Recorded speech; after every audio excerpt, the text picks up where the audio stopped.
This time I'd like to call the regular meeting to order. Clerk of the board, please call the roll. Arencibia, Present. Segura, Here. Solis, Present. Tarantino, Here. Aguirre. Here. Mrs. Hall is in the board conference room but absent from this opening. This is the point on the agenda where members of the public may address the board on matters posted for the special meeting and in accordance with Government Code Section 54954.3, Section A. The board will provide an opportunity for members of the public to directly address the legislative body concerning any item that has been described in the notice for the meeting before or during consideration of that item. Each person wishing to address an item on the meeting notice in closed session will have 2 minutes to do so. There are no speakers, Mr. President. Thank you. If there's no communication, I will recess the meeting for the consideration of the following closed session items as posted on the meeting notice. 1, public employee discipline dismissal, release, Government Code Section 54957. 2, conference with legal counsel, existing litigation, paragraph 1 of subdivision D of Government Code Section 54956.9. 3, conference with legal counsel, anticipated litigation, paragraph 2 of subdivision D of Government Code Section 54956. 4, conference with labor negotiator, Government Code Section 54957.6. We will now adjourn to closed session.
At this point, I would like to reconvene the regular board meeting. Clerk of the board, please call the roll.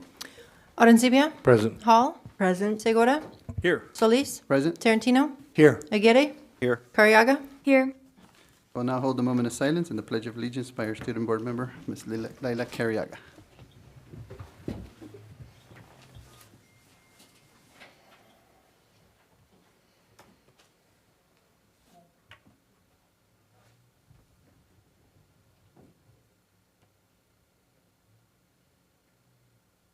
Place your right hand over your heart. Ready? Begin. I pledge allegiance to the flag of the United States of America and to the republic for which it stands, one nation, under God, indivisible, with liberty and justice for all.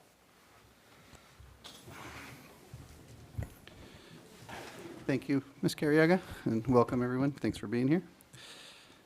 The board met in closed session preceding this meeting to discuss the following issues: Public Employee Discipline Dismissal Release, Government Code Section 54957, Conference with Legal Counsel, Existing Litigation, Paragraph 1 of Subdivision D of Government Code Section 54956.9, Conference with Legal Counsel, Anticipated Litigation, Paragraph 2 of Subdivision D of Government Code Section 54956.9, and Conference with Labor Negotiator, Government Code Section 54957.6. The board took the following action. Moved by Arencibia, seconded by Segura, to deny the request for leave of absence for one certificated employee with the vote of Arencibia, yes. Hall, yes. Segura, yes. Solis, yes. Tarantino, yes. Moved by Arencibia, seconded by Tarantino, to approve the request for leave of absence for one certificated employee with the vote of Arencibia, yes. Hall, yes. Segura, yes. Solis, yes. Tarantino, yes. Moved by Tarantino, seconded by Segura, to approve the suspension and settlement agreement with one certificated employee with the vote of Arencibia, yes. Hall, yes. Segura, yes. Solis, yes. Tarantino, yes. Moved by Segura, seconded by Hall, to approve the suspension and settlement agreement with one certificated employee with the vote of Arencibia abstain. Hall, yes. Segura, yes. Solis, yes. Tarantino, yes. Moved by Hall, seconded by Segura, to approve the remediation and settlement agreement with one classified employee with the vote of Arencibia, yes. Hall, yes. Segura, yes. Solis, yes. Tarantino, yes. Moved by Hall, seconded by Arencibia, to approve the grievance settlement between SEA and the district regarding Article 37 Special Education Co-Teach classes with the vote of Arencibia, yes. Hall, yes. Segura, yes. Solis, yes. Tarantino, yes. This time I will entertain a motion to approve the agenda for the October 10th, 2022 regular board meeting. Do I have a motion? I'll make the motion to approve the agenda. Okay, we have a motion I'll second. and a second. Carriaga? Yes. Arencibia? Yes. Hall? Yes. Segura? Yes. Solis? Yes. Tarantino? Yes. Motion passes 5-0. The board is pleased to recognize the District Teacher of the Year, who was one of 5 to be named a San Diego County Teacher of the Year. She was recognized at the annual Salute to Teachers event and will now compete for the State Teacher of the Year program. She is known as a warm demander, as she sets high expectations and offers support for her students to achieve. Please help me congratulate and welcome Castle Park Middle School County Teacher of the Year, Ms. Melissa Raines.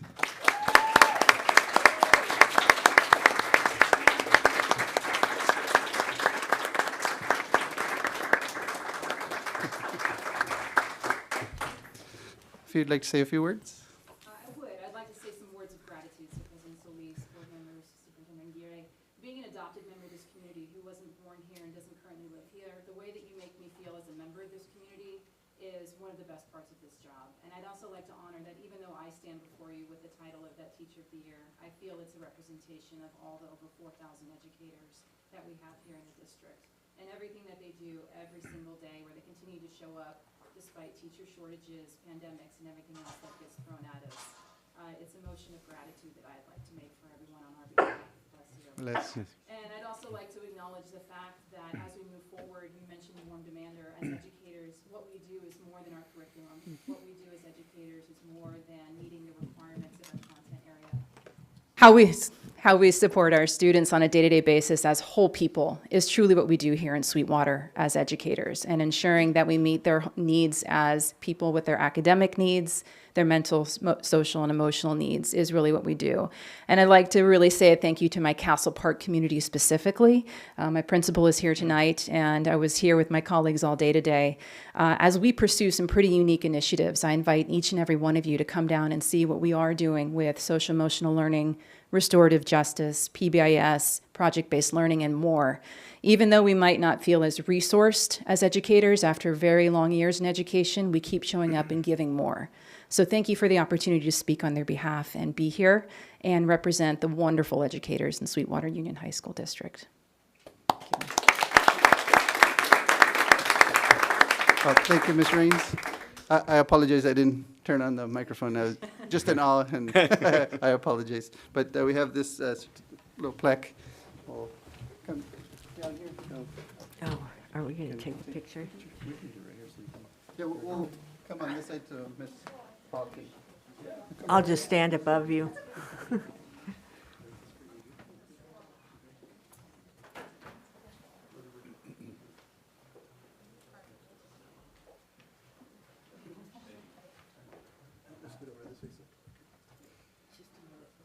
Oh, here we go.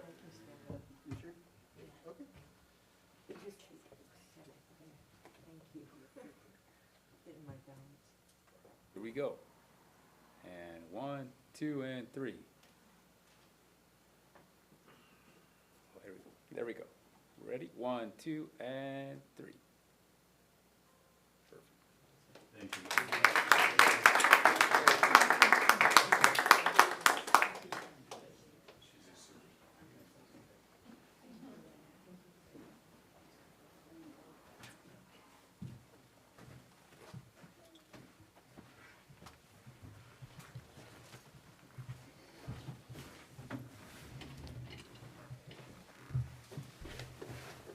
So, any comments from the board?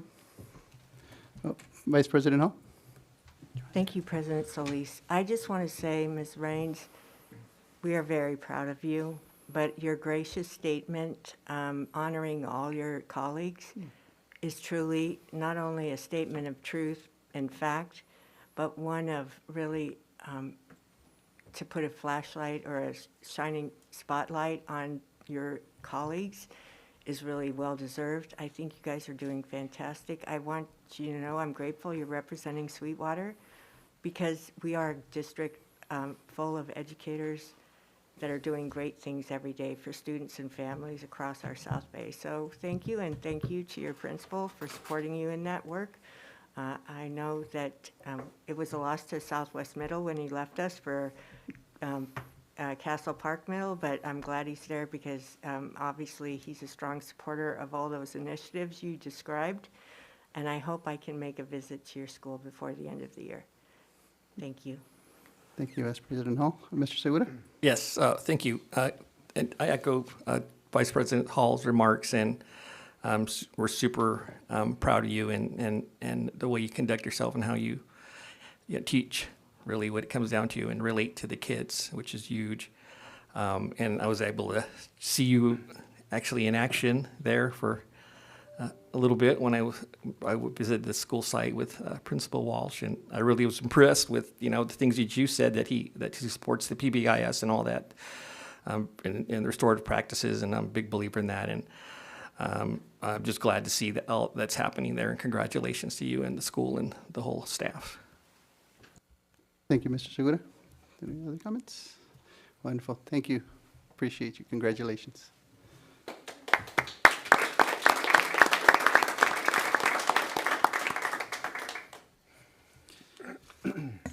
Right, the board is proud to recognize a student from Eastlake High School for winning an anti-vaping billboard contest organized by Say San Diego. The winning billboard can be found in 2 locations throughout the city. Please help me congratulate Abigail Deplorable from Eastlake High School.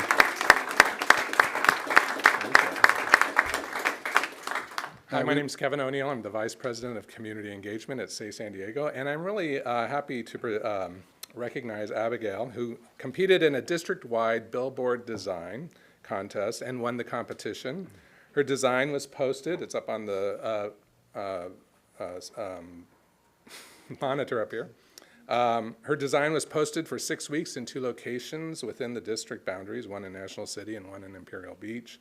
Her artwork was a clear standout in the focus groups we ran for the submitted designs.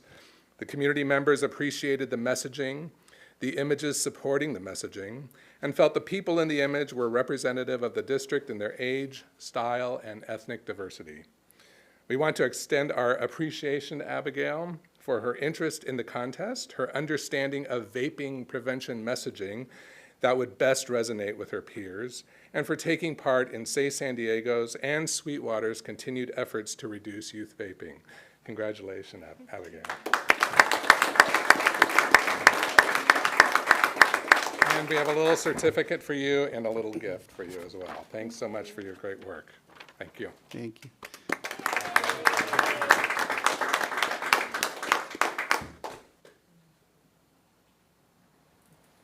Abigail, would you like to say a few? Okay. If you could come up here, though, we have a certificate for you.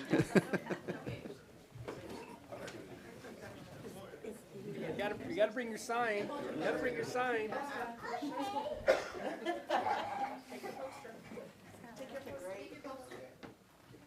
I can see why you won. Great billboard, I bet. Hold your poster. We'll come up with this.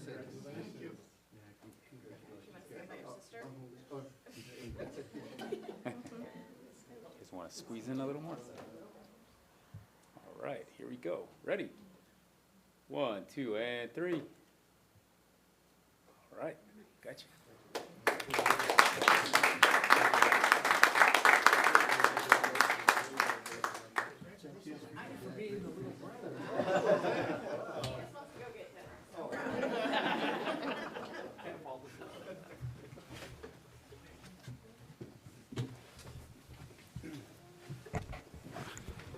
Any comments from the board?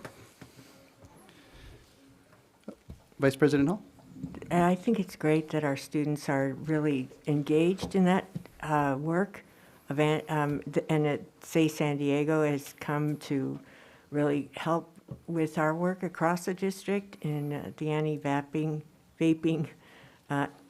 push. We're trying to, make people aware. So I think it's really timely and important. And I think your message was greatly demonstrated. I can see why you won.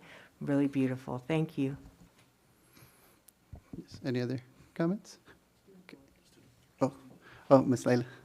Carry on. I just wanted to say I did something similar in my health class, and I think I was supposed to be a part of my report, but I just wanted you to know that last month the sale of flavored tobacco products was banned, and it's going to be in effect starting next year. So, I mean, your work definitely was a step in that direction, and I think it's honestly really nice to see that. So, thank you so much. Yes, and I also want to say thank you, and thank you, Mr. O'Neill, for your partnership with the district. And even though Abigail didn't want to say words, the poster itself says a lot. And I know a lot of the students would listen to their peer instead of some adults telling them what to do and what not to do. Thank you for doing what you did. Appreciate you. Thank you. So you're free to stay, or you can go and have dinner. And thank you for coming.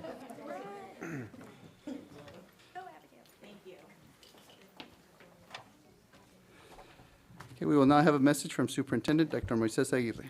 Thank you, President Solis. Well, it's been a pretty busy month since we last convened, so I just wanted to share some of the activities I've participated in. So I had an opportunity to visit with a Resident Leadership Academy run by SPCS with students from Marvista. That was over the break. It was a great experience for them, getting to work with their hands a little bit. So out in some of the farms down in the Tijuana River area. Also an opportunity to visit with our friends and colleagues at IBEW. We presented them with a plaque for their support of our Solar Sprint initiative, one way to demonstrate our gratitude for that partnership. And it's a long-term partnership, so I wanted to make sure we said thank you. We also had an opportunity to visit a CTE program at Orange Glen High School, so I want to extend our thank you to the superintendent staff at Escondido High School District. They were very gracious and definitely gleaned a good amount of information from their program. So thank you to our partners at Escondido Union High School District. Also an opportunity to visit Hilltop High School right before the break. It was nice to get it and check in with staff and students right before we broke for the fall break. We also had an opportunity to host a board candidate workshop. Election season is upon us, so it was a good opportunity for us to share some information as well as to field some questions and answers.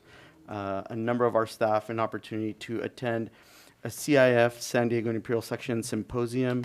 I'm proud to report that our Sweetwater team presented regarding Title IX. We truly are leading the way when it comes to school districts and our approaches to Title IX. So I just wanted to give kudos to our team for presenting to leaders across the county. That was a great presentation.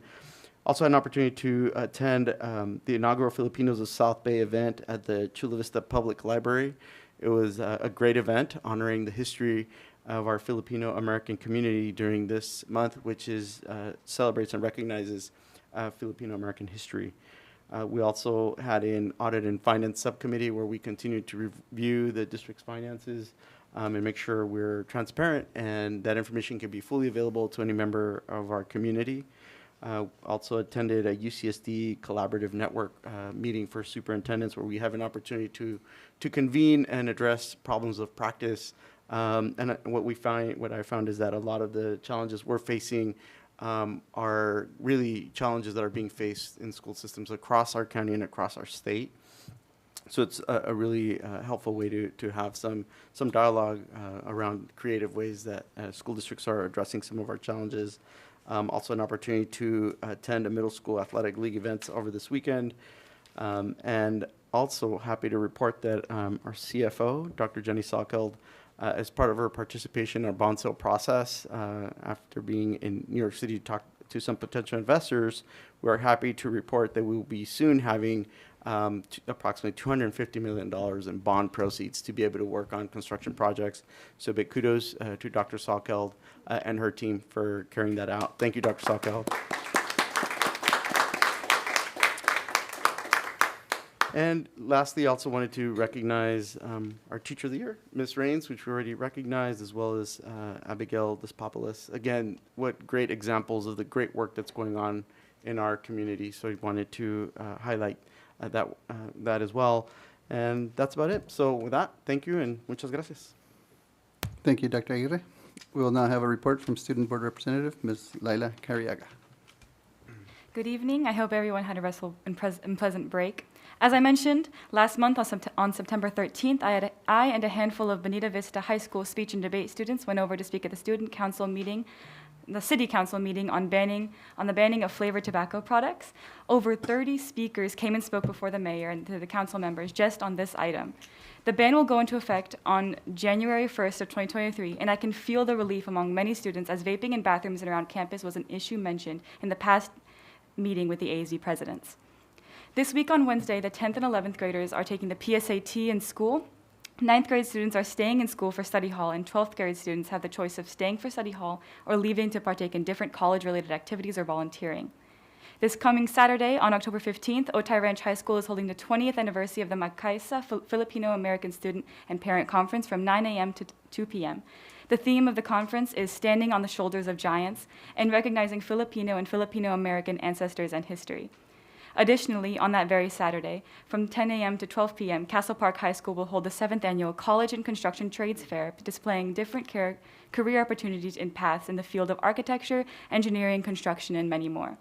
I'm looking forward to seeing the empowering work of our district at these upcoming events. Thank you.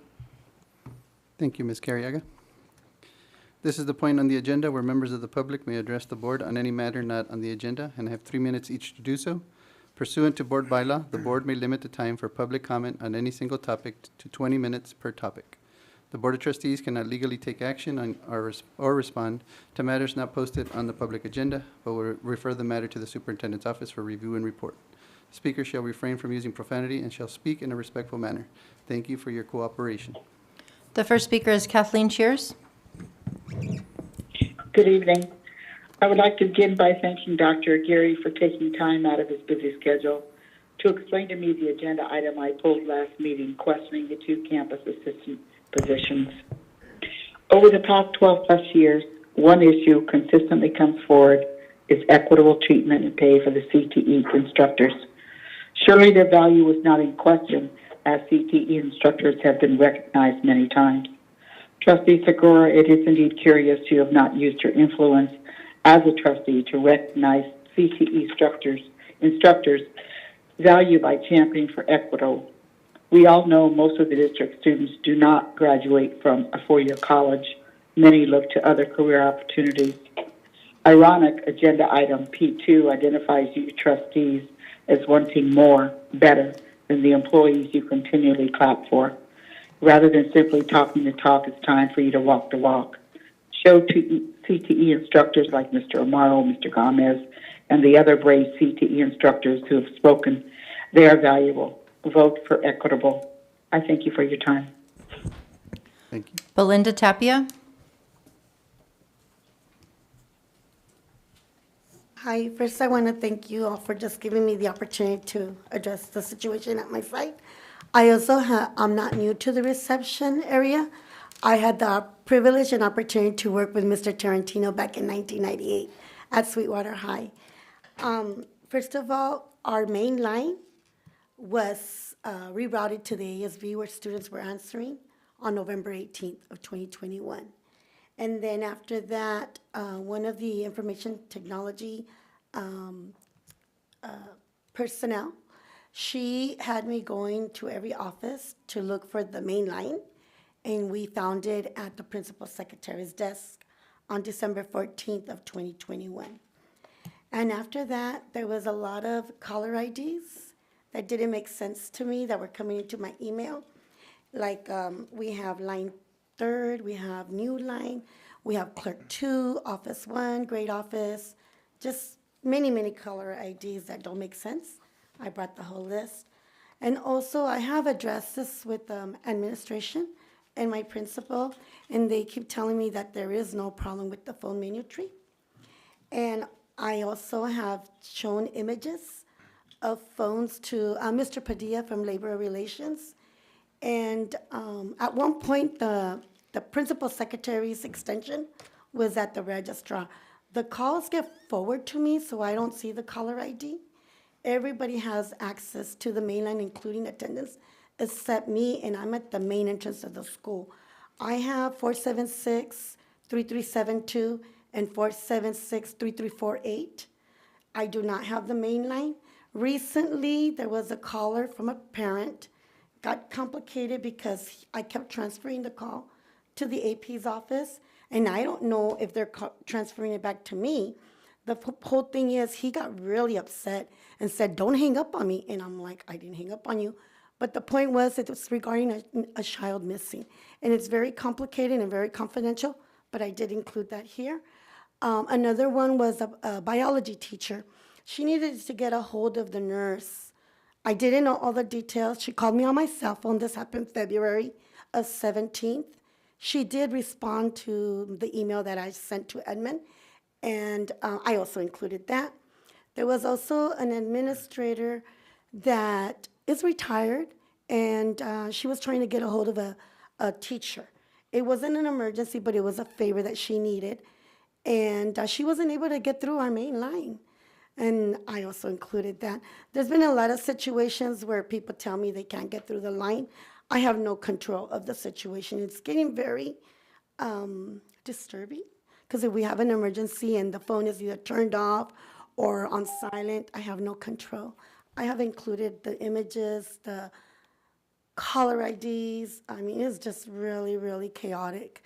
And I'm not new to reception. I was the receptionist in 1998 to 2001. And I've been at Chula Vista since 2001. Thank you, Ms. Tapia. Would you mind leaving the paperwork with Ms. Vicero? Thank you. Kirk Brado. Chula.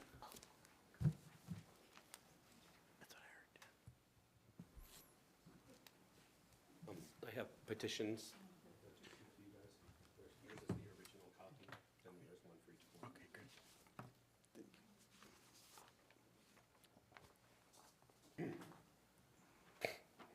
Hi, my name is Kirk Brido. I'm a teacher and robotics coach at Rancho Del Rey Middle School.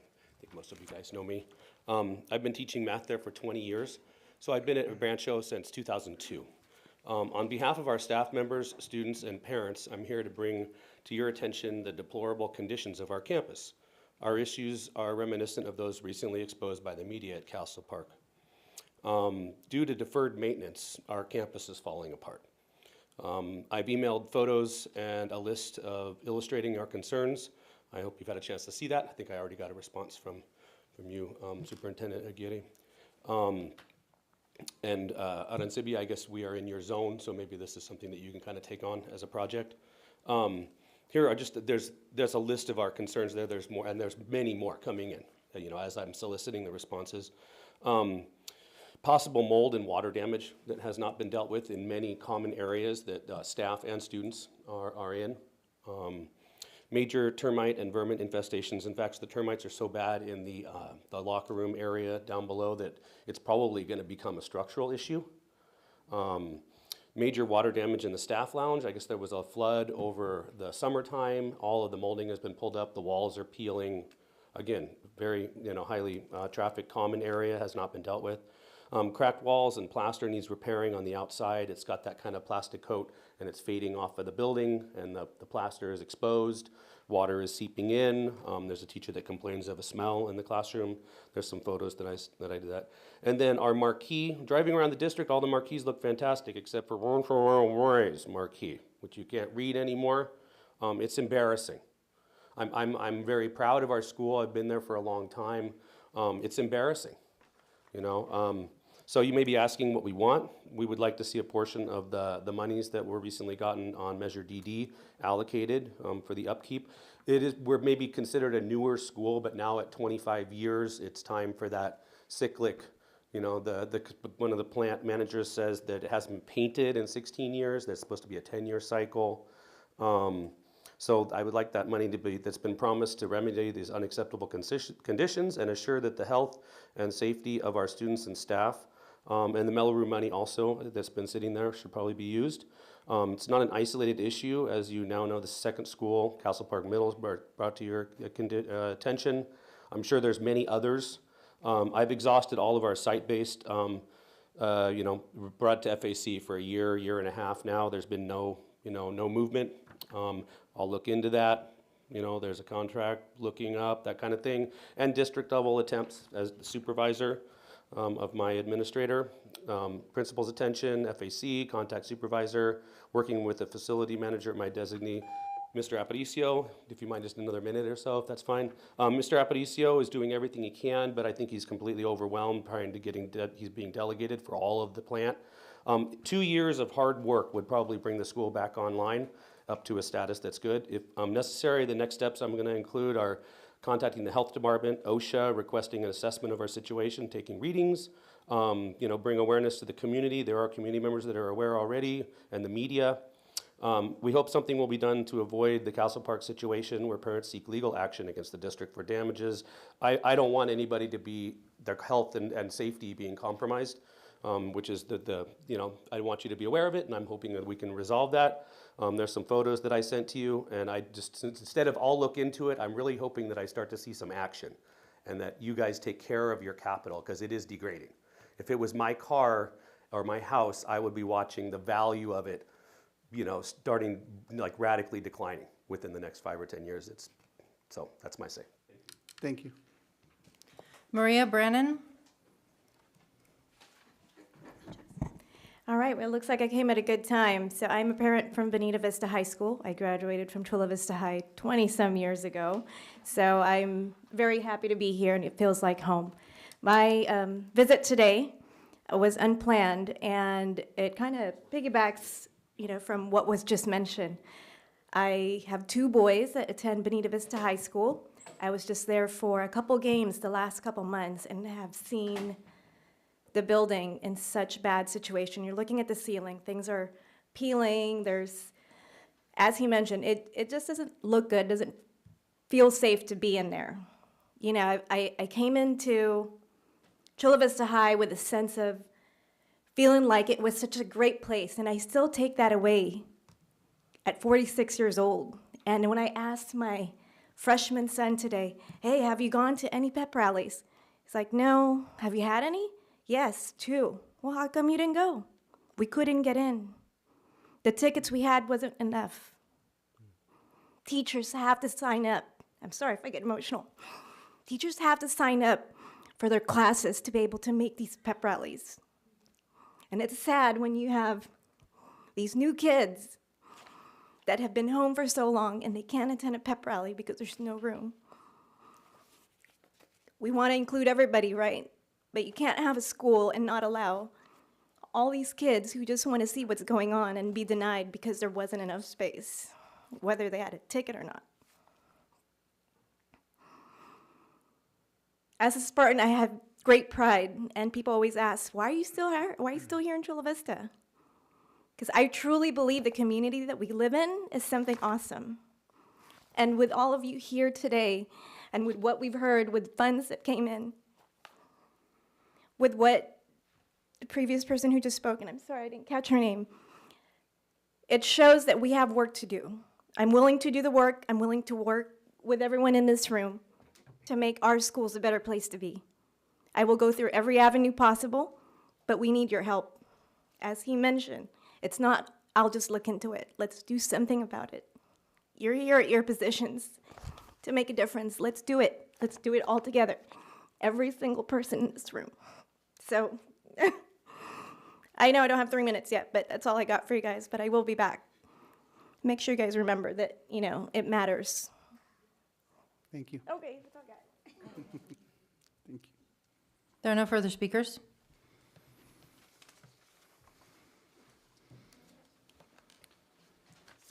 All right, Clerk of the Board, would you please read the items being pulled from the consent agenda? The following items are pulled: F3 by staff, H6 by staff, H7 by Mrs. Hall, H9 by Mrs. Hall, N5 by the public, P2 by the public, and Q5 by staff. Thank you. Do I have a motion to approve the consent agenda? So moved. I'll second. We have a motion and a second. Carriaga? Yes. Arencibia? Yes. Hall? Yes. Segura? Yes. Solis? Yes. Tarantino? Yes. Motion passes 5-0. Okay, we'll start with F3. Anybody like to start?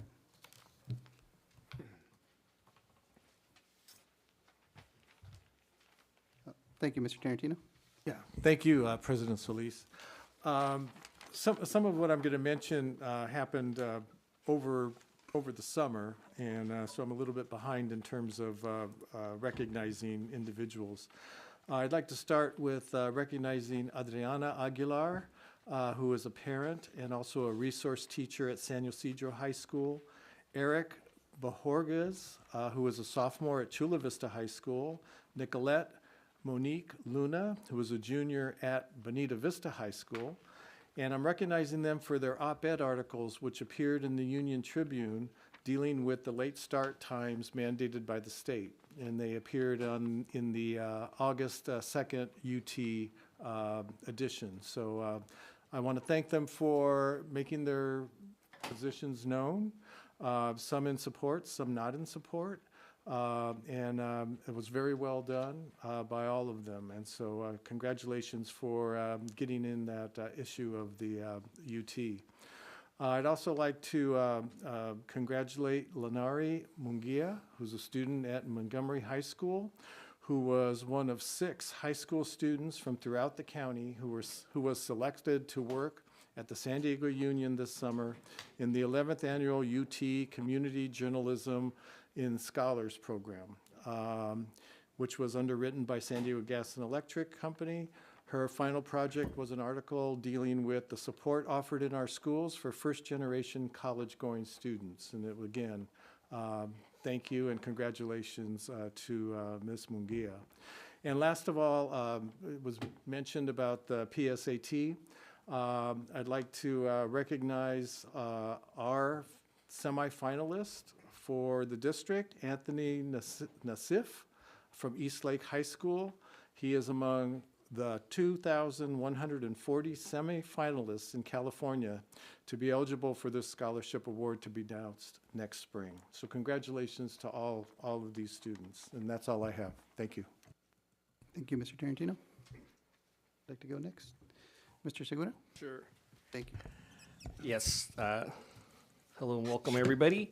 And Dr. Aguirre, he briefly spoke on some of the things that I've done over this last month. And I would say the highlight, two really good highlights, was the tour, taking Dr. Aguirre and some of the leadership down to the IBW NICA Training Center and having them not only see it, but just communicate with the leaders there. And then you were able to they're able to talk at the administrator level, right? And just kind of figure things out and kind of see how they work there and how we work here and how we can not only continue our partnership, but to improve it, try to give our community, our member students a leg up in preparing them for it, getting into apprenticeship and alternative pathways into the apprenticeship. And it was just a very, very good, and I know that CTE people that our coordinator, Mr. Brahim, he was there, and so was the director, was there, Ms. Kovar, and they were just fascinated. We only went in like 2 rooms, and they had all these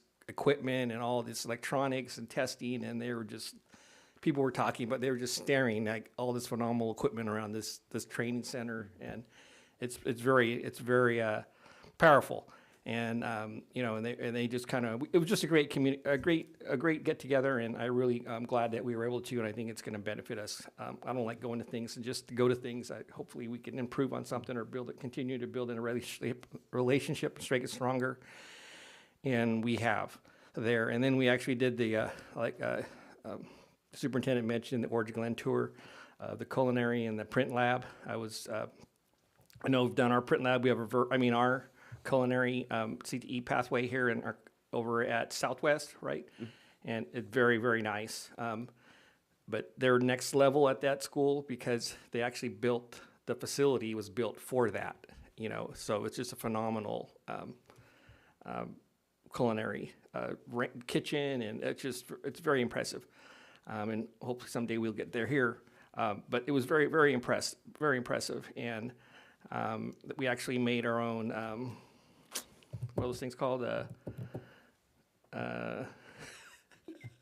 not a pancake, it's like a French pancake, crepes. Yeah, crepe. We made our own crepe. They let us make our own crepe, and rolled it with, put all kinds of sugar stuff in it, so it was delicious. And the students were so happy for us to be there, and it was just really fun communicating with them and kind of coming back from COVID and actually seeing people and talking to people, and especially students. That's kind of where it's at. So I was very impressed with that.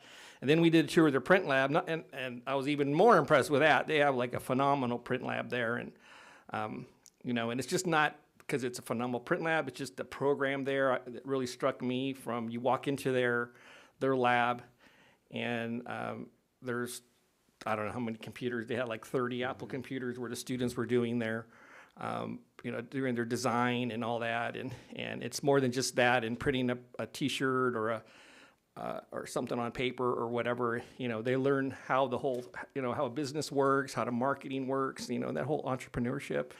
And so even if they don't even go into that, in their life, just because they have that, you learn how to lead and how to, how to run a business, and it's just very important. I think it's a very, very, very good foundation for anybody. So we're having discussions around that, and it'd be a great thing to mirror here.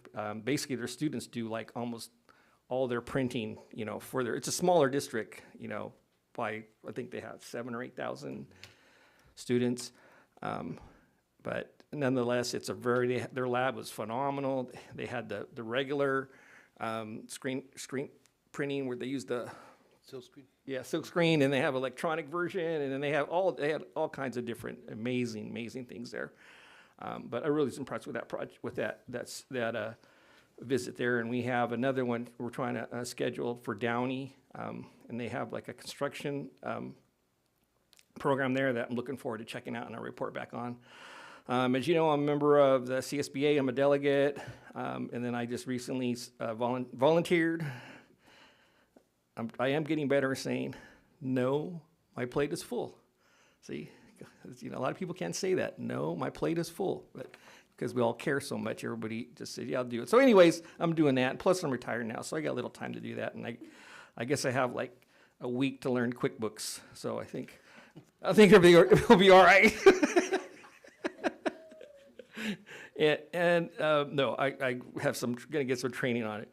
And so we had that going on, and then I was very happy to see that the governor signed AB 2295, which is a housing bill which allows districts like us that if we have some land, that we could develop housing. And I would like to recognize Chula Vista Elementary School Board President, Lucy Agarte. She's here, and thank you for being here. Appreciate that. I know I think they're a step ahead of us in that right now. But so they can tell us all what not to do's and what to do's. But I'm just super glad that the governor signed that, and that's only for 10 years. So 10 years goes by like that. So I really hope that, you can put if you got I know we talked about, you have a plan, bring a plan forward so that we could look into that. Because I think we have a lot of opportunity, not only with land on the east side, but there's a lot of our, schools have land that is prime land, and, it could be developed. In my eyes, I'm not a developer, but I could see where you could put something in there. But it'd be nice to look into that, because 10 years will go by like that. And had a Audit and Finance Committee meeting, and we have two very good, we have President Hall. She does a phenomenal job there, and she's the chair. And then we have two very good public members, Mr. Gutowski and Mrs. Schmidt, yeah, super intelligent, and they really committed to that committee, and that's a lot of reading committee, but I truly appreciate that. And we had a real good Dr. Selka, she gave a really good report, and there was just a lot of good news there. So it looks like that's the end of my list, and that concludes. Thank you. Thank you, Mr. Segura.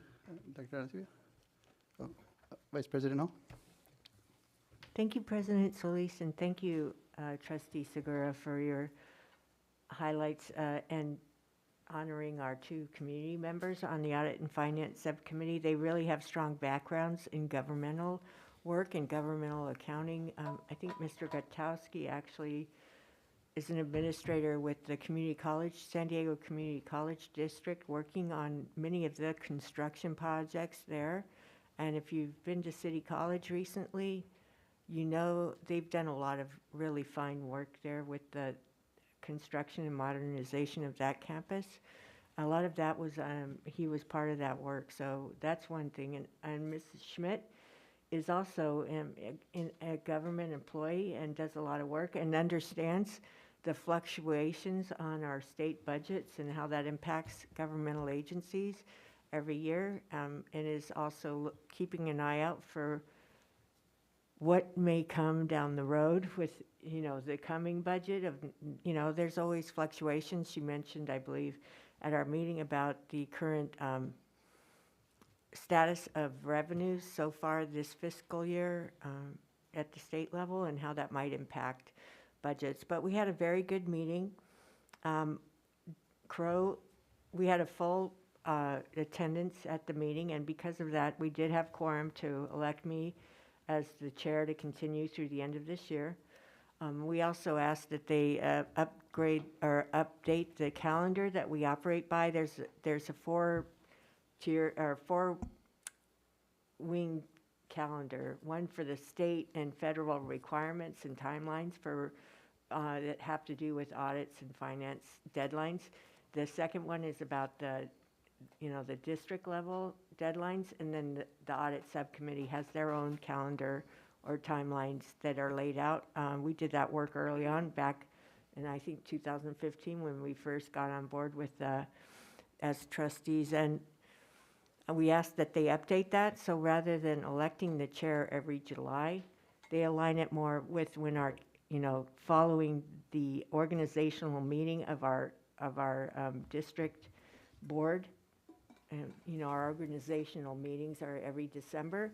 So at that time, when we have the two members named for the audit subcommittee, from then on, that following January, the chair will be elected in January rather than June. There was also a request by Mr. Gutowski to get a plan for transitioning new members onto that committee.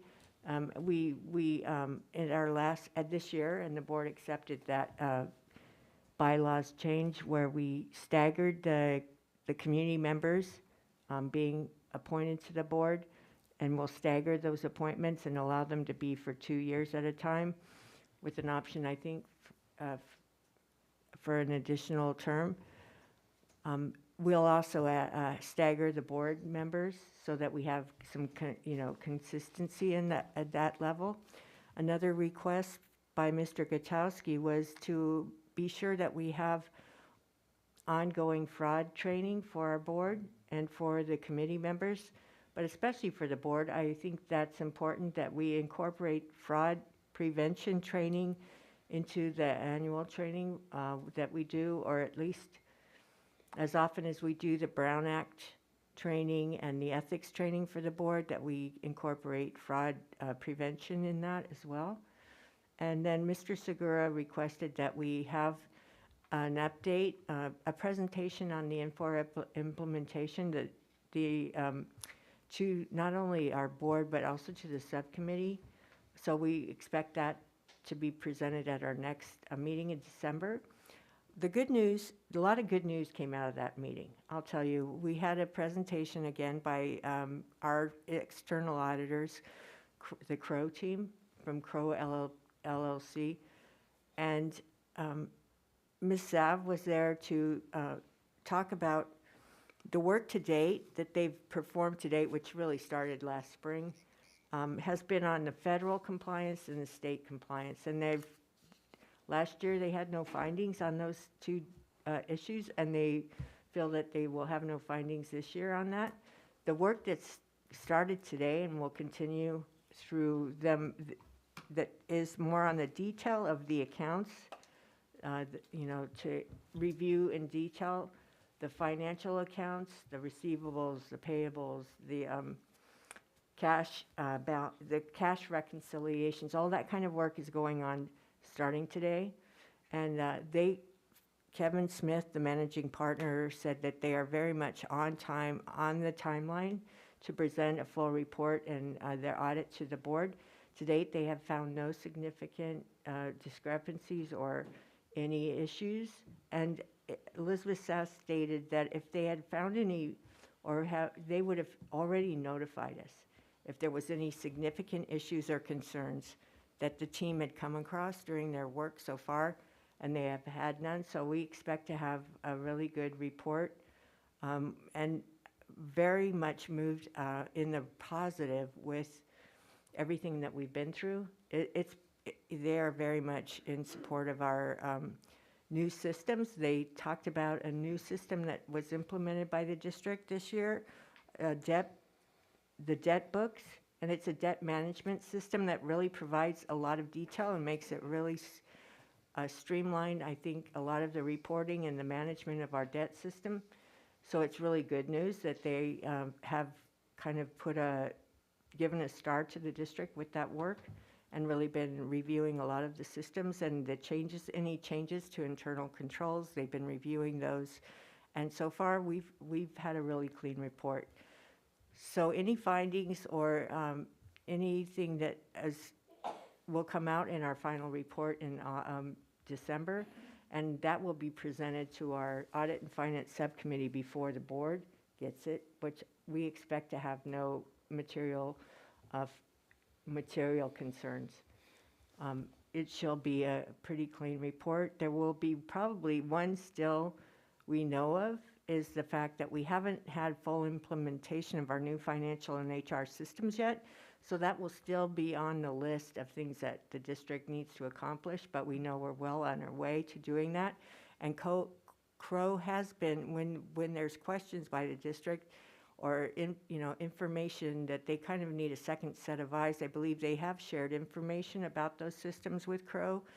Crow has not been hired to do any kind of oversight work or involvement in that, but they do, as an auditor, provide some they may provide some insight or suggestions to the district towards that respect, and I think they're really impressed by what we're doing. And kudos to Dr. Sockeld and her team for the hard work, but Mr. Gutowski wanted to actually recognize the work of everyone in the district that has done the hard work to get us where we are now with our finances. It took everyone together to make this district in the place it is, which is really strong.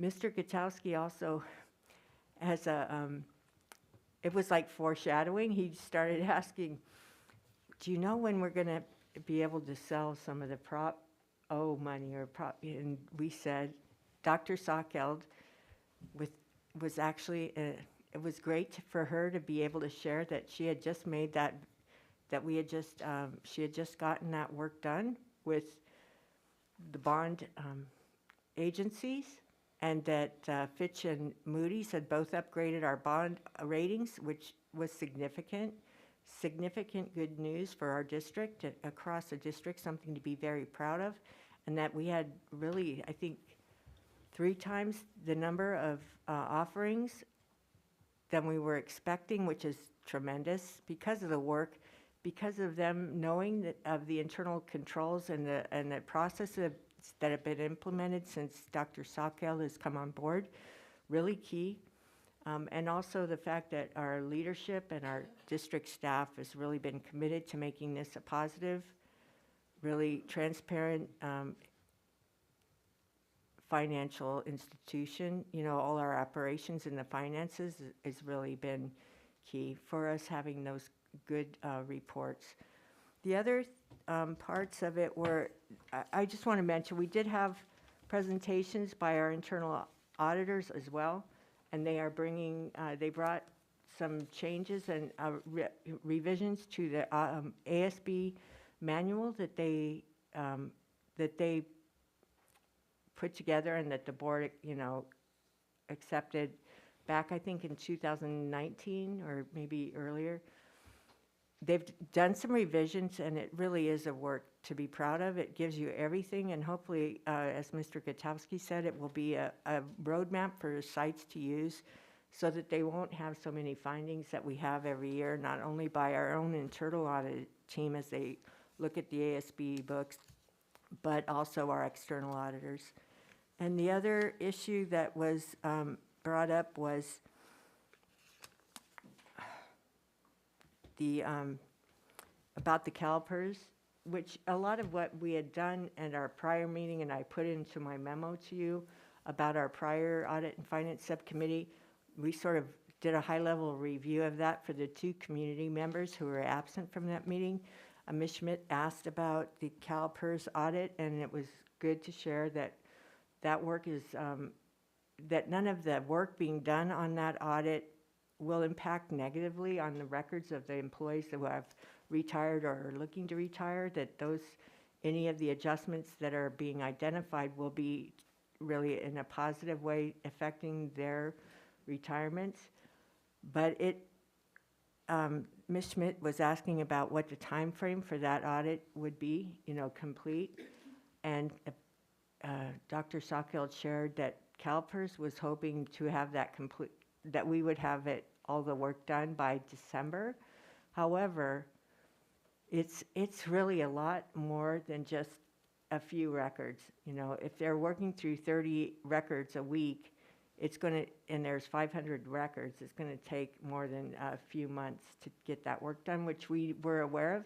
The good news is that Dr. Sockeld said they are working with the county and PERS to keep them abreast of all those issues and the work being done and where they are and the progress being made. So it's not a surprise to anyone that this will take quite a while. So with that, that's my report on the Audit and Finance Subcommittee, that we would have the Infor implementation, that we would have a process for transitioning new members, and also for the fraud prevention being included in our training for Board of Trustees. Also, I wanted to share that I wanted to give a shout out to the Marvist Academy boys basketball team that won their competition this past week. I thought that was really great for them. I don't think I've ever seen. I want to say I'm very pleased with Principal Sasha Scott, who really is sharing a lot out with the community about what's going on at the school.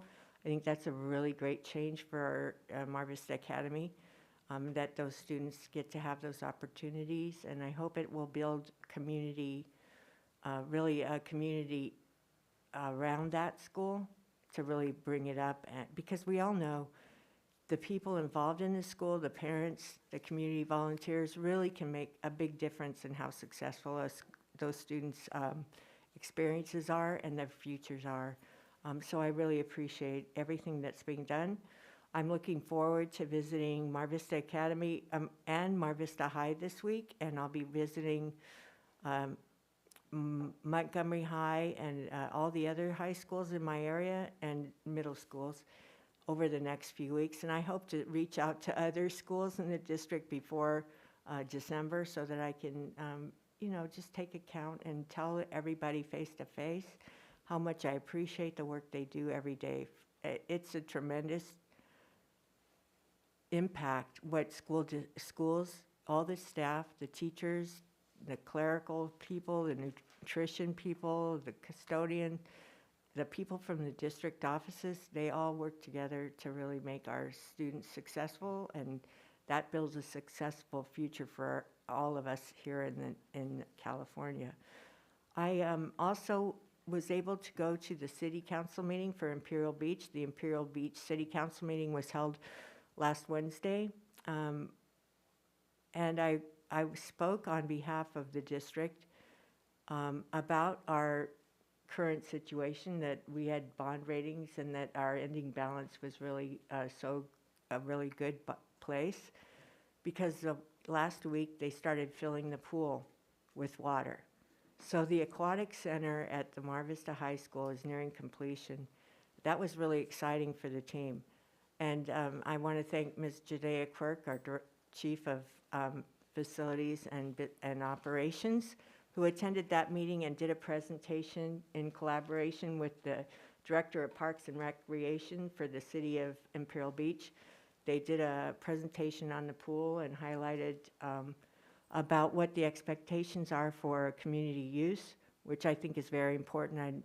A lot of people spoke at the meeting about their desire to have community access to the pool, which was the intent, I think, from all of us. And I just want to say, I want to look at each one of our board members and say thank you for supporting that action, because it is really important, not only for the school and the city, but for our district. I mean, it's really a stellar district, a stellar project, and I think I look forward to hearing Judea present more on it to the board. But in all of that, there are so many needs across our district. I know with the facilities, everyone hears about us having a bond sale and having money. I know that we passed, we've done a lot of work over the past 8 years around building a master plan thoughtfully and equitably to keep those actions that we do as we spend the money and plan for projects, that we're addressing the issues across our district in a way that's equitable and right. We know that Dr. Aguirre years ago did a study on what the needs were across the district, and it was over $1 billion. There's over $1 billion in need in our facilities across the district. Doesn't matter if it's a 30-year-old school or like Sioux High, a 100-year-old school, or Marvista, it's over 60 years. So every campus has challenges and has a lot of need, and we are trying to address it as methodically and equitably as possible. And I know that when we approved the bond sale, we had projects listed that would be addressed with that money.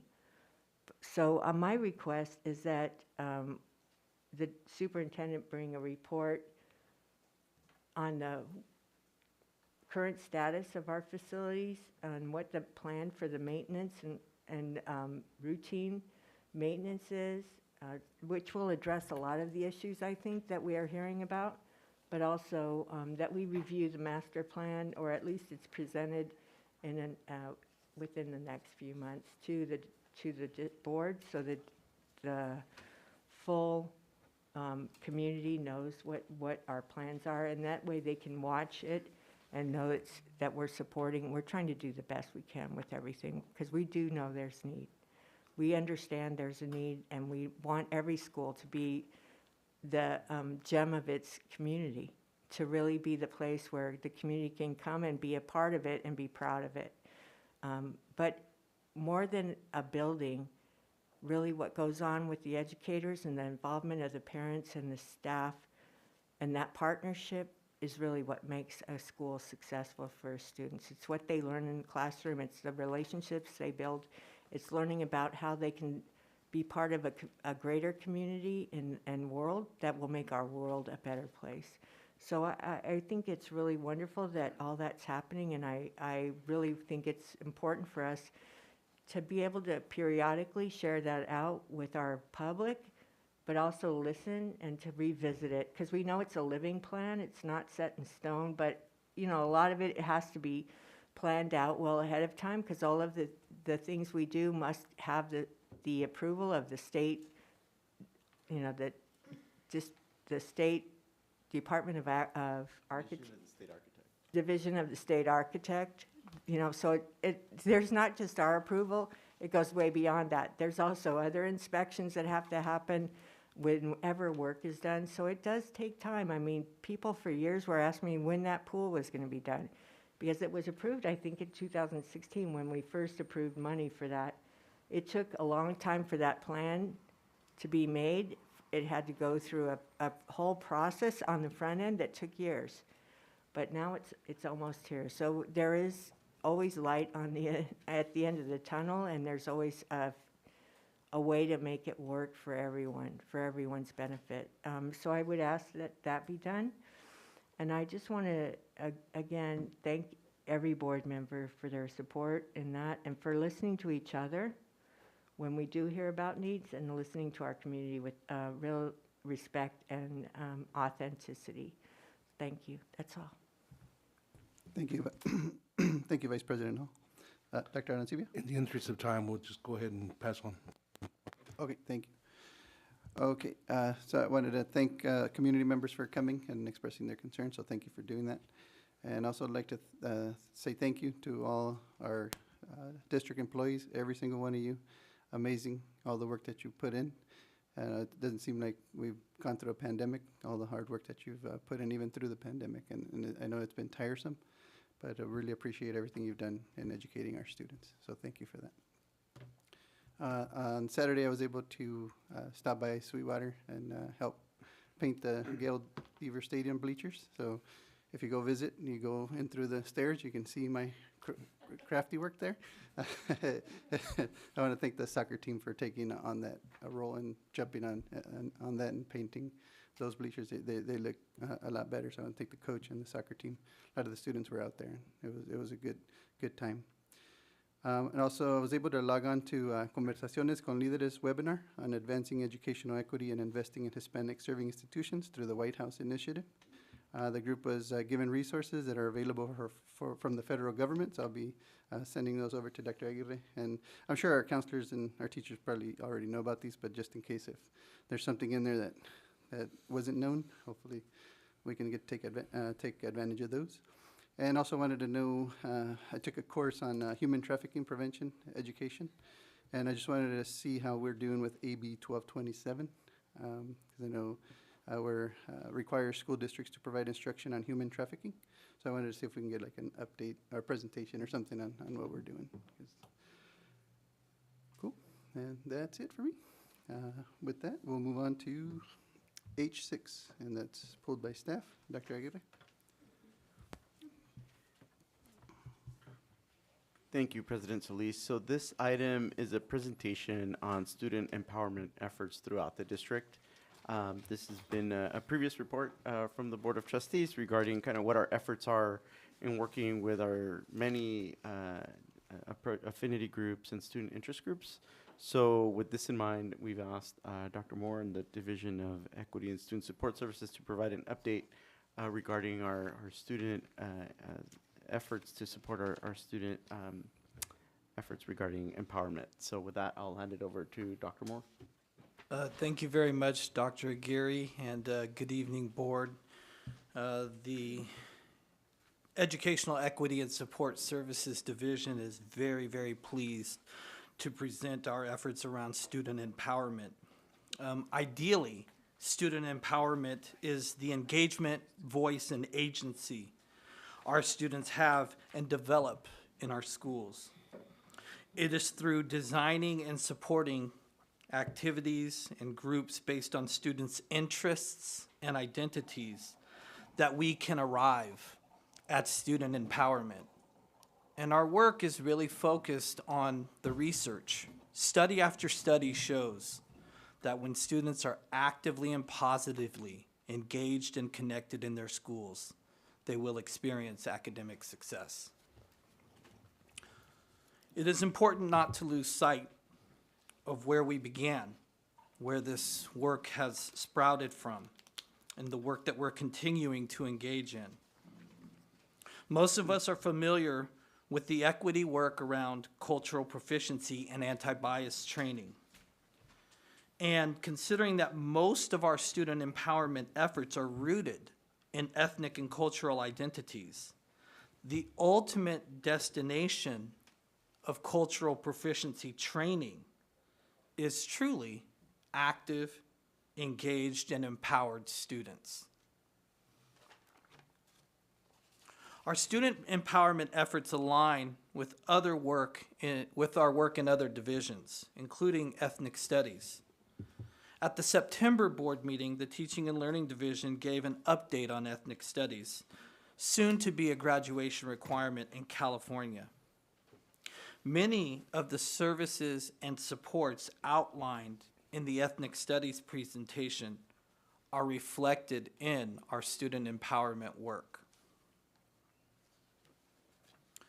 At this time, I would like to turn over the presentation to Dr. Becky Bravo, Program Manager in Student Support Services, and she will guide us through the remainder of the slides. Hi, good evening. Good evening, esteemed board and Dr. Aguirre. I want to take the time today to acknowledge that we celebrate National Indigenous Peoples Day and how fitting it is that we view this presentation.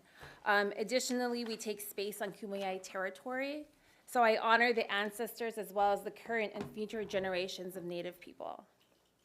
Even though, and as I will get into the next slide, we only have 0.5% that claim Indigenous culture, that is a group that we must do more for and empower. Sweetwater Union High School District is home to a vibrant community and a growing diverse population. Students feel safe and can learn when their campus is a place where they can engage, belong, and connect. Sweetwater Union High School District also has the highest concentration of Filipino students in the San Diego County. We continue to find ways to support and empower our Filipino students. I will mention more about those ways later in this presentation.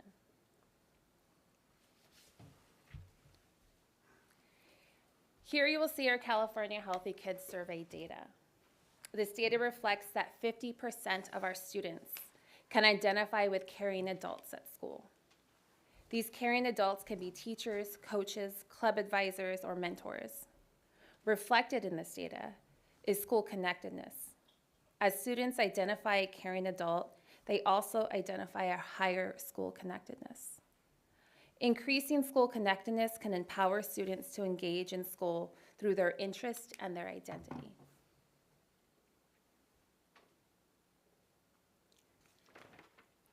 We have the privilege to provide this space to empower students to discover their self-identity. Students can explore who they are as young people, ideally the positive impact they can make in their school community. Race, gender, culture are all just parts that build towards a student's identity. Our efforts to increase areas of empowerment through site-based affinity groups like BSUs, GSAs, MECHA, as well as student leadership groups like ASB, allow students the space and opportunity to build a network where every student is valued, included, and empowered. This year, we sent a survey to schools to collect data on the number of sites that have an active identity-based club for students. As you can see, we have over 70% of our sites have an active GSA, and this is a club that supports the LGBTQIA+ population. Approximately 30% of our school sites have a group that support African American students through a BSU or a YBS program club. Almost 50% of our school sites have an active MECHA club, and 40% have a club that supports Asian and Pacific Islander students. This is a great start. Our current efforts are to increase the numbers of student identity and empowerment clubs across site, as well as to increase the opportunities for these groups specifically at middle schools. To help this effort later this month, we are hosting a BSU advisor training to help increase the capacity of advisors of these clubs. This is a great picture of our ASB leaders at ASB camp this year. Educational Equity and Support Services has worked diligently to provide tools and create opportunities and establish systems that empower all students through multiple areas. This includes, 1, working with highly respected and knowledgeable consultants that are experts in the area of student empowerment. 2, supporting student leadership opportunities that grow and develop students' adult-like competency skills. 3, provide experiences that educate students about diversity and acceptance, such as support through groups like BSU, GSA, and other student affinity groups. The following slides will highlight these 3 areas.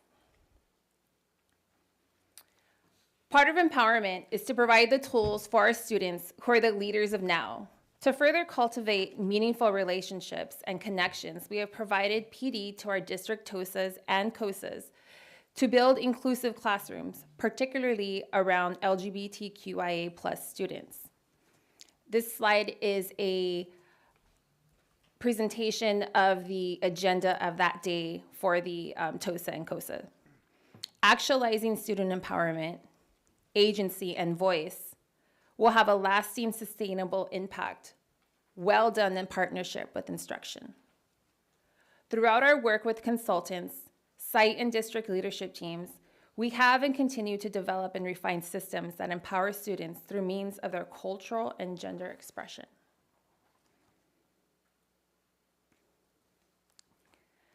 As mentioned earlier, our Filipino student population is the highest in the county. To further empower our Filipino student population, our Filipino Advisory Committee meets quarterly, and we are directly involved with the Community API initiative. Our division supports events such as the annual Makaisa Student and Parent Conference. This year is the 20th anniversary of this conference that will be held at Otay Ranch High School on October 15th. I hope to see everyone there. In August, our BLAC group hosted our 2nd annual African American Family Back to School Festival, where we had impactful presentations from community members, parents, students, and staff to kick off the school year. This Thursday, Chula Vista Elementary School District has invited us to attend their BLAC kickoff as we further our efforts to co-design empowerment efforts with our feeder district. On today's agenda is an item to approve participation in the Cesar Chavez Service Club. The Cesar Chavez Service Club provides leadership development programs in public schools across San Diego County, building confidence, competence, and a sense of community within young people. Culturally responsive practices can help boost educational attainment while increasing student agency and empowerment. We talked a lot about cultural groups, but we also encourage groups around student interest. Last month, you had a wonderful presentation from the Youth for a Sustainable Future, a group who is focused on climate justice and environmental concerns. These clubs are active at Bonita Vista High, Otay Ranch High, Hilltop High, and currently growing to Marvist Academy.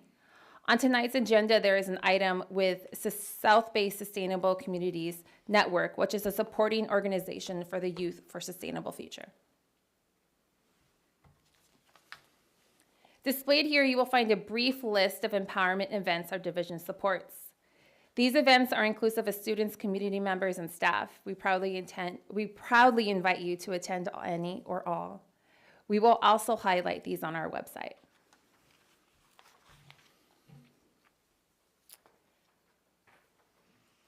Student empowerment is an ongoing conversation. I would like to share some student empowerment outcomes we're working towards as we continue to increase opportunities for student connectedness and identity, where every student is valued, included, and empowered. Looking at this first one, student empowerment clubs on campuses, I showed you the data before of how many school sites have these clubs. Our goal is to ensure that these are across all campuses. We would like to increase the percentage of positive responses in the California Healthy Kids Survey, as well as empower our parents to feel comfortable and involved across all campuses. Another goal is to reach out to our feeder districts and co-design empowerment activities. And then for the future presentation that would take place at this time next year, that would be led by a student to speak to you on student empowerment. Thank you very much. Are there any questions? Thank you, Dr. Bravo. Questions or comments from the board? And if I may. Oh, yes. Dr. Thank Mark. you, thank you, President Solis. I also want to point out in our presentation that one of Dr. Aguirre's priorities has been district coherence and coherence among our departments, specifically aligning the work of our divisions. Our student empowerment work does not exist in a silo.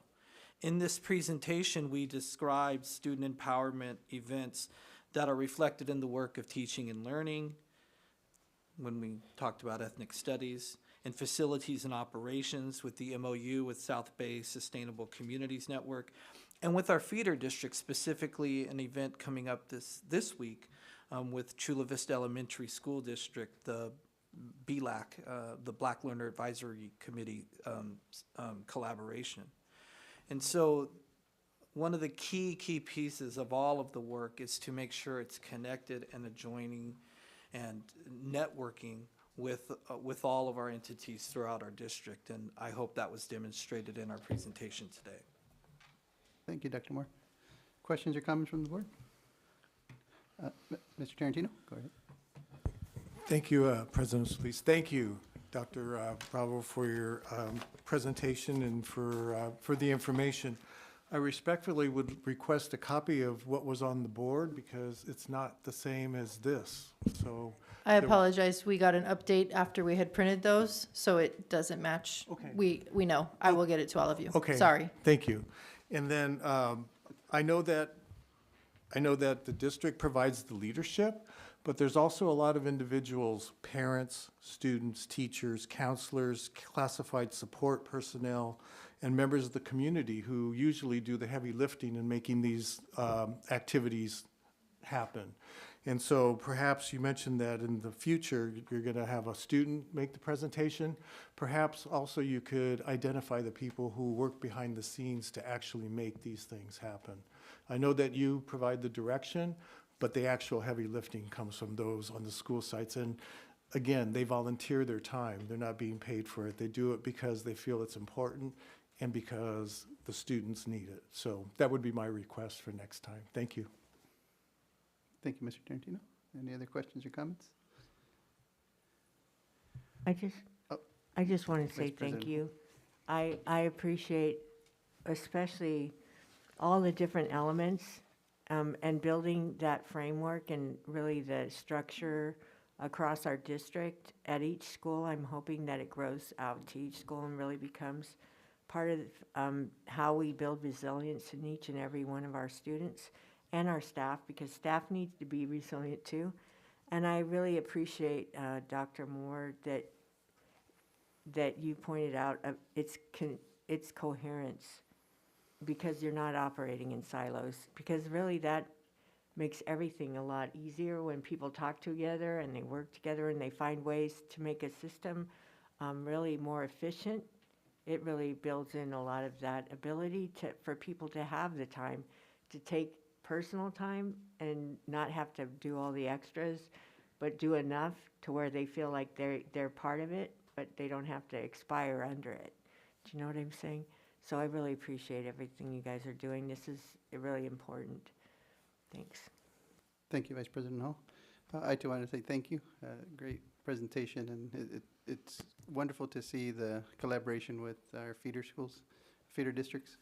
So that's a powerful thing, because once they see us there in the elementary school, when they come up to the high schools, it just makes that connection stronger. So thank you for all you do, and appreciate it. Thank you. Thank you. Okay, moving on to H7, pulled by Vice President Hall. Correct. This item is kind of goes piggyback on what was just presented at our by Ms. Bravo and Dr. Moore, and it is the memorandum of understanding for with Cesar Chavez Service Clubs. I'm very excited about this. I know Linda and Carlos Legretti personally, and the work they're doing with so many schools in the San Diego Unified School District. And I know it is fantastic. They've built really, they've empowered students from early on. They have a Congress, you know, they elect their own officers, each of the clubs, and they have a Congress that goes, meets regularly, and they have a president and, you know, all these officers. From kindergarten up, those students are involved in that Congress. So I'm very excited of what it will bring to our students and that partnership. So thank you very much for making this happen, Dr. Gary and staff. I really appreciate it. And with that, if there's no other comments, I just want you to know that Linda and Carlos Legretti worked with Cesar Chavez back in the day, and along with Fahari Jeffers and Ken Seaton Samaji. Those people were part of who we are now. The ability that we have to have honor, no matter where you come from, no matter your zip code, no matter your ethnicity, you are valued and honored in who you are. And a lot of that work goes back to them. It's respectful, it's honoring, and it really does talk about being involved in your community. So I'm excited, and I want to thank you all. Thank you. I'll second that. All right, do we have a motion and a second? Carriaga? Yes. Arencibia? Yes. Hall? Yes? Segura? Yes. Solis? Yes. Tarantino? Yes. Motion passes 5-0. H9, pulled by Vice President Hall. Thank you. This is Say San Diego, and about vaping and smoking.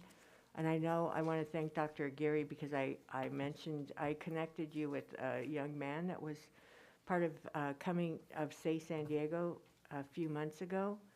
And he was really looking for ways to partner with the district and to educate students and to do the work to help keep our families off of tobacco. As we know, there's real targets to students and young people at an early age by the tobacco industry. So I think anything we can do to combat that will make a healthier, more vibrant world for all of us. So thank you for doing this, and I'll make a motion to approve. Do we have a motion? I'll second. And a second. Carriaga? Yes. Arencibia? Yes. Hall? Yes? Segura? Yes. Solis? Yes. Tarantino? Yes. Motion passes 5-0. Okay, moving on to N5, pulled by the public. Yes, I have one speaker. Kathleen Cheers.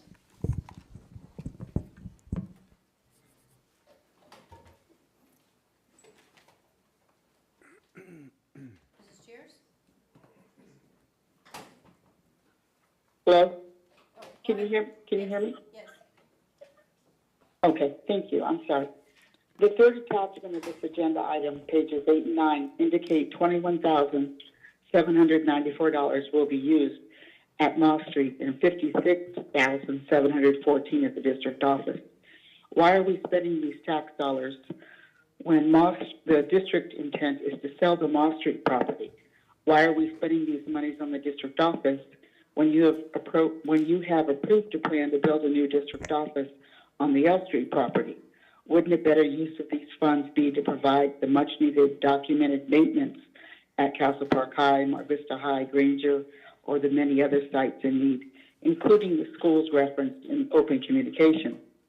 Perhaps the Padres money might have been better spent as a donation to the Deferred Maintenance Fund.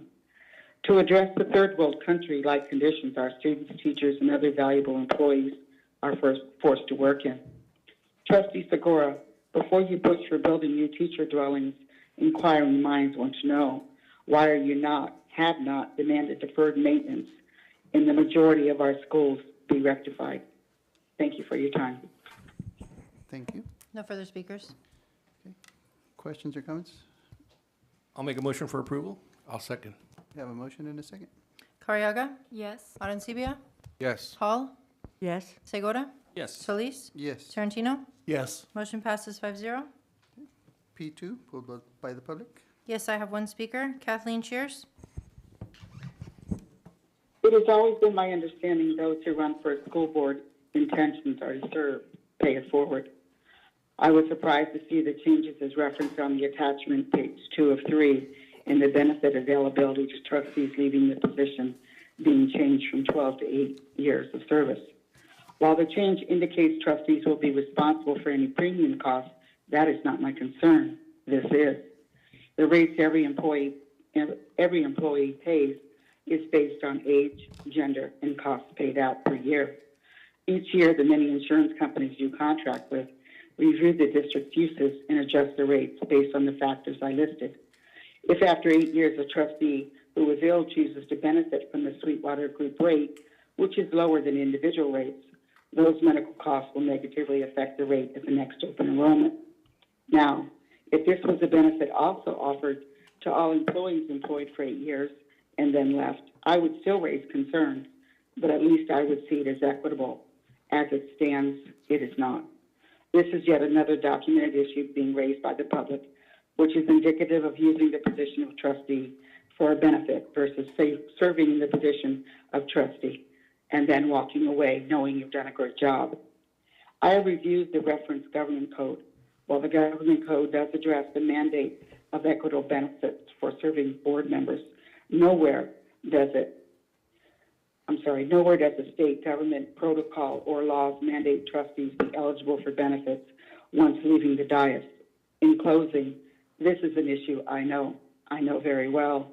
Ironically, Sweetwater was one of my accounts back in the day, a career of 25 plus years. I thank you for your time. Thank you. No further speakers. Questions or comments from the board? Motion to approve. We have a motion I'll second. and a second. Carriaga? Yes. Hey. Arencibia? Yes. Hall? Yes. Segura? Yes. Solis? Yes. Tarantino? Yes. Motion passes 5-0. Q5, pulled by staff. Dr. Aguirre? The reso for the board member? Oh, yes. Would you like to explain that, Ms. Vista? Yes, Mr. Tarantino missed the last board meeting, and he submitted the proper form to my office to request to be compensated due to a hardship. We would respectfully suggest that Mr. Tarantino may want to abstain on this item. Questions or comments? Motion for approval. I'll second. Have a motion and a second. Carriaga? Yes. Arencibia? Yes. Hall? Yes. Segura? Yes. Solis? Yes. Tarantino? Abstain. Motion passes 4 yes, 1 abstention. And I believe that's it. Thank you very much. Have a great evening. Meeting adjourned.